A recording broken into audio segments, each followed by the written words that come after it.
Hello and welcome back to Modelling Misadventures. Now in this video we're going to complete the assembly of the bend buckle Super 60, and I'm going to start off by fastening on the control surfaces to the horizontal stabilizer and the rudder. So let's get cracking with those. So these are the hinges that come with the kit. They're just bendy plastic. Not a massive fan of them, but anyway, I'm going to use them because that's what they supplied, and I'm going to glue these in with epoxy. Now I don't want to put too much glue on these because I don't want it to all stick up, so I'm just staying a bit away from the hinge end. That should be enough, and I'm just going to slide that into here. And the glue does tend to push out, so I'm just going to push it in and out a little bit. I want it all to go in, line both sides. I don't want it to come out on the hinge, so I push it in and out. Try and get as much in as possible. Let's move it off a little bit.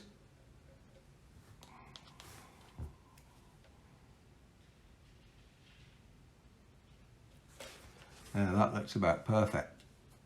I'm just going to wipe off any excess with some alcohol. I'm just sliding the elevator onto these hinges now, just from one end to the other. There they are, they're just going on. Got to get the gap just right so that they'll still move.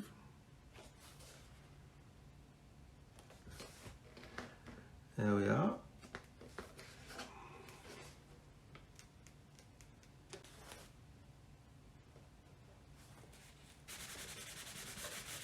So the hinges are done.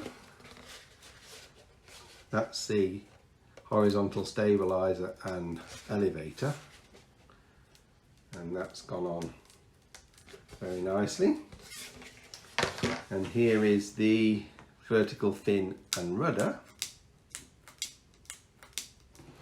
Now the instructions do say not to just glue these hinges in because they might come out, and they recommend drilling holes through the hinges and gluing a cocktail stick through them. But I'm actually going to use some tiny little screws, and I think they'll look very nice. They'll look quite realistic. So I'm going to drill some tiny holes and screw those in.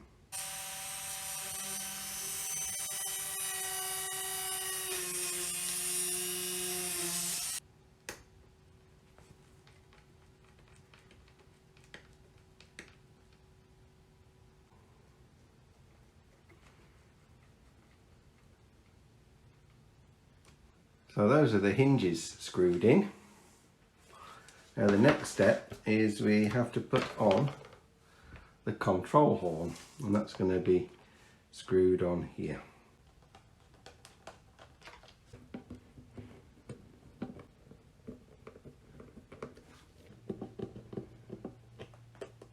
Now those screws are too long, so I'm going to cut those down.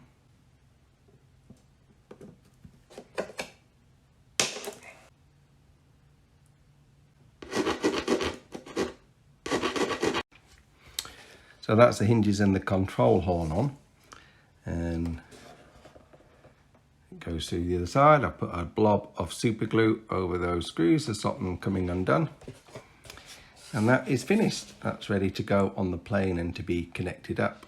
That's the rudder control horn, so I'm going to connect those up a little bit later. I'm going to fit the engine now, and I'm going to start by fitting this fuel filler into this hole that we drilled earlier. Okay, fuel filler fitted and connected to the fuel tank. Well, I made life pretty hard for myself here because it's been very difficult to get these bolts in from underneath to fasten this engine in. And if you look here, you can see how many different sorts of tools I've used to try and get those bolts up. But anyway, they're in, there's a blob of thread lock on them, and I'm going to try and get the nuts on and tighten them up. God blimey, every so often in modelling you come across a glitch, and I came across a big one last night, and it was all my own fault. So in the instructions for this model, it tells you to screw the engine plate to the wood, and I didn't want to do that. I wanted to bolt it in, and I had an idea that I'd have the bolts coming up from underneath and the nuts on top of the plate.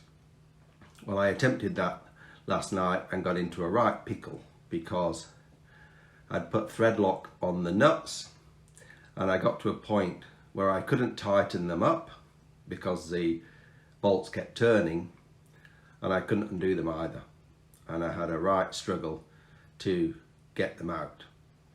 Anyhow, I managed to get the bolts out and went back to the original plan of screwing the engine plate in. So this is what we've ended up with. It's fastened in. You can see I managed to get 2 bolts into the center section, and they're nice and tight, but the 2 at the front and the back I had to replace with screws because there was just no way I could get nuts and bolts in. Anyhow, that was a bit of a detour for a couple of hours. Now we can get cracking with the rest of the installation and finishing off. So we've got the fuel line connected up from the tank to the filler, from the filler through the fuel filter to the engine. So that's all done. Next is the control rod for the throttle. So I've got the control rod to the throttle done here. It's attached with this little plastic clip which fastens onto the wire and holds it in place. Control rod goes through here, past the fuel tank. It's got a little bend in it there. Then it comes onto this short section of wood where the metal's bound on with cotton as on the others, and then it comes back to the throttle servo. So that's all ready to go, and the next thing is the radio installation. So this is the switch for the receiver, and I'm going to put that right about there, just beneath that window.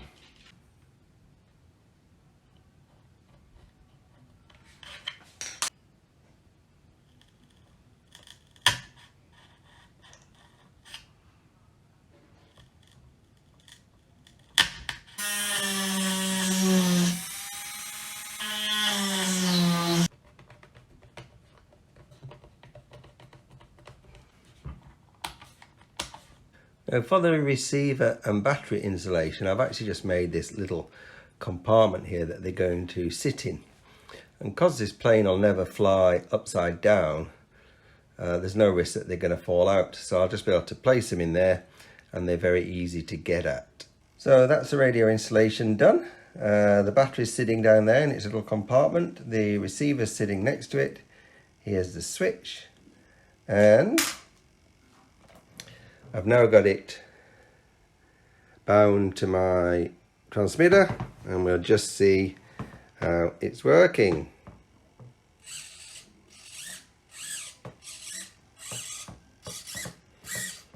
Throttle looks good.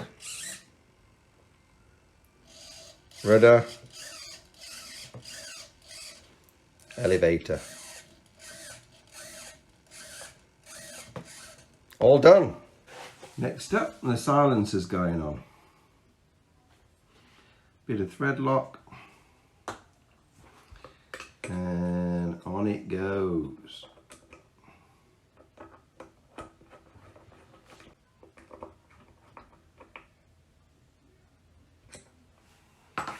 There we are. Now a little bit of tube goes from the vent on the fuel tank. So I've put one of those little clips on there to stop it working loose. And the other end goes on here on the silencer, and that will pressurize the fuel tank. There we are. That's the entire fuel system set up and connected. Now I've got this little thing to put on the silencer, and this will deflect the exhaust gases away from the window and the fuselage so it doesn't make as much of a mess. That's that on. So the next thing I'm going to do to this is fit the windshield. So I need to cut out the perspex sheet from a template and then fasten it on. So this is the windshield. Now it doesn't tell you how to fasten this on. I guess a lot of people might glue it on, but I'm going to glue it on and then attach it with these tiny little pins, which I'm hoping will look like rivets.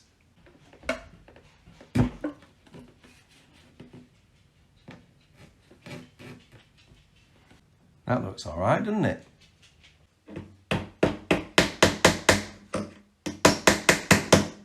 Right, I've got the windows in, and the next job is to fit these dowels that hold all the rubber bands on.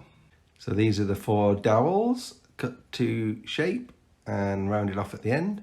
They're going to hold on the wing and the undercarriage.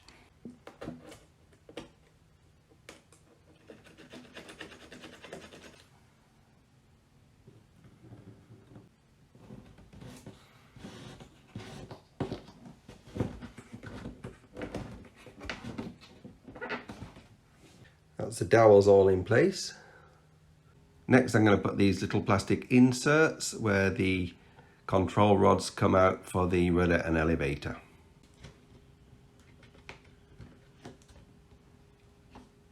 The next part is going to be making the undercarriage. Now this comes with the plane, but the wheels and tyres didn't, and I got these Dubro air-filled tyres, which actually have a little filling valve and you have to fill them up with a little pump. I'm a bit flummoxed with these because they come with a hubcap, but if you put the hubcap in, the hole in it is really too small for these wheels. Not sure how you're actually meant to fit that, but I'm going to drill it out and then put a 4mm bolt through to hold the undercarriage on. So this is what I use to pump the tyres up. It comes with this little filling valve here, connected it to a bit of a silicone tube onto the end of the pump, a couple of pumps, and that's got enough pressure in them.